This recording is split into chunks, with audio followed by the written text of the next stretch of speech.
Assalomu alaykum, hurmatli obunachilar. Bugun videomiz Samsung Galaxy A07 va Samsung Galaxy A17 telefonlari haqida bo'ladi.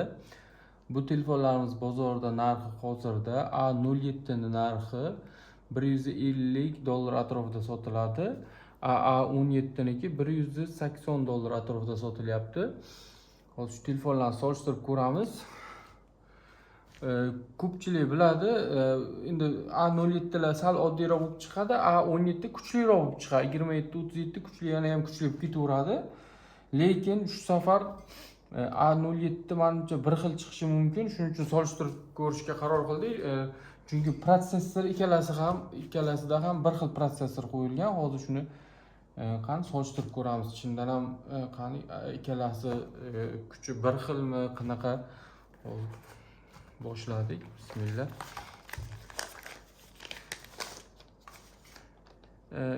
Ikkala telefonimizda ham faqat o'sha Type-C kabeli bor, boshqa hech narsasi yo'q ichida, korobkasining ichida.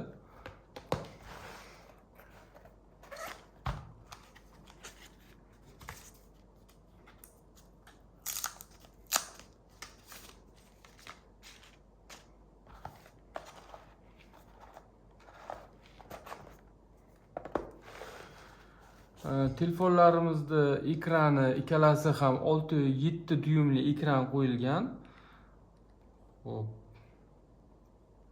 6-7 dyumli ekran qo'yilgan. Samsung Galaxy A07 da IPS ekran, A17 da AMOLED ekran qo'yilgan. O'zi qarasanglar bilinadi, IPS ekran sal xiraroq bo'ladi. AMOLED ekran sal yorug'roq bo'ladi. Ko'pchilik biladi, shu ko'zga shu AMOLED ekranni ko'zga agar ko'p ko'rsanglar zarar bo'lishi mumkin. O'sha yorug'lik hisobiga IPS ekran, shuning uchun ko'zimga zarar qilmasin desalar, IPS ekran olsanglar ham bo'ladi, lekin sal xiraroq bo'ladi. Xo'p, telefonlarimizning ramkalarini ko'rsalar bo'ladi. Mana pasti bir xil, ikki yonboshi ham. Faqat tepasida kamera oldidagi o'sha tomchi ko'rinishi A17 da qalinroq. A07 da sal ingichka qilib ishlangan. Ko'rdinglarmi? Mana shu tepalar qolgan narsalar bir xil. Telefonimizning og'irligi ham A07 ning og'irligi 184 gram, A17 niki esa 190 gram. Bir xil desa ham bo'ladi. Farqi men ushlaganda ham 6 gram hech qanday farqi bilinmaydi. Og'irligi bir xil deyarli. Xo'p, orqa tarafiga keladigan bo'lsak, telefonimiz ikkalasi ham plastikdan ishlangan. Orqa tarafi faqat A07 ning o'sha chiziqchalari bor qanaqadir ko'rinishida, o'sha plastikda. Bunda shuni oddiy plastik, shunday hech qanaqa chiziqchalari yo'q. Lekin ikkalasini ham qo'l bilan ushlasangiz dog' bo'lib qoladigan qilib, dog' bo'ladigan plastik qilingan. O'sha Redmi'larni ushlasanglar bunday dog' qolmaydi. Bunda nimagadir mana shunday hammasida dog' qoladi. Kamerasi, bunda ikkita kamera, bunda 3 ta kamera. Hech qanaqa qo'shimcha dizayn qilinmagan. Shu oddiy shu aylantirib qo'yilgan. Bunda 3 ta kamera bir xil. Faqat bitta qo'shimcha kamera bor. Shundan farq qilsa bo'ladi. Qolgan narsalari ko'rib turibsizlar, bir xil. Kattaligi ham, ko'rinishlari, hamma narsasi bir xil. Xo'p, telefonimizda ikkalasi ham 90 GHz da ishlaydi. Hozir kamerasini tekshirib ko'ramiz.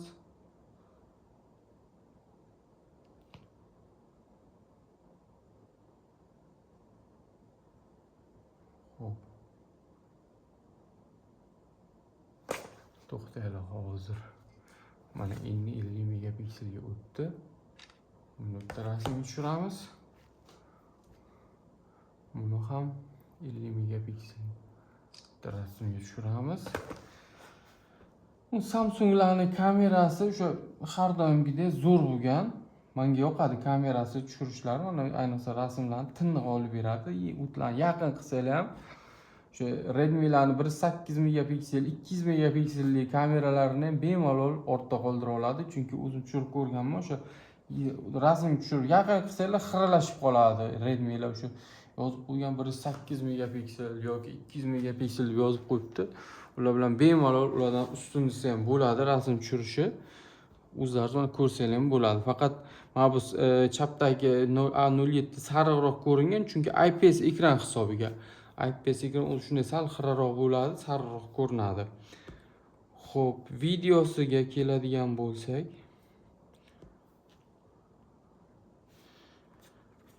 xo'p, HD va Full HD manaki boshqa 4K'si yo'q.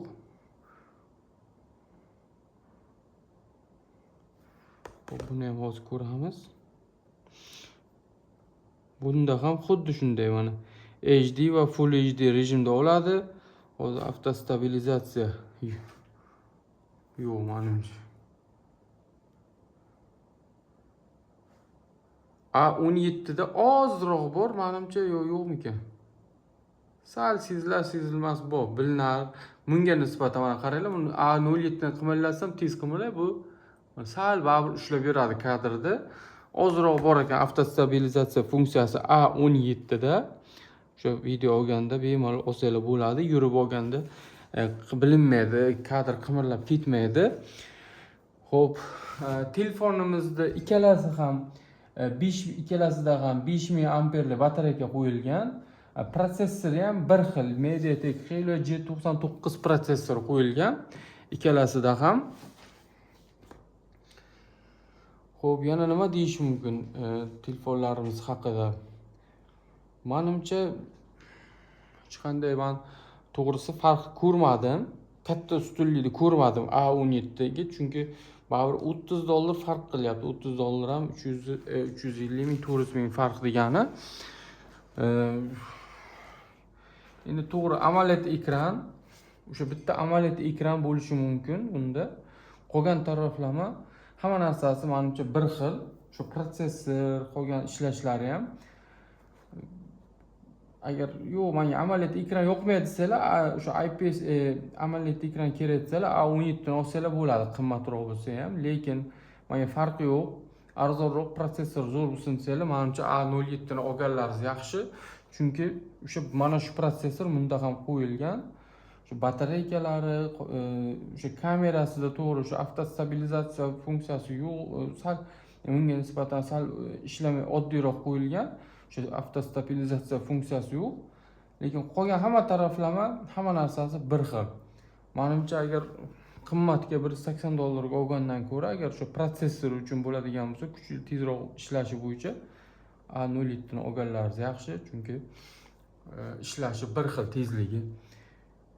Kimga qaysi yoqqan bo'lsa, mana orqa tarafi. Videomiz yoqqan bo'lsa, like, podpiska bosishni unutmanglar. Keyingi videolarda ko'rishguncha xayr, sog' bo'linglar, salomat bo'linglar.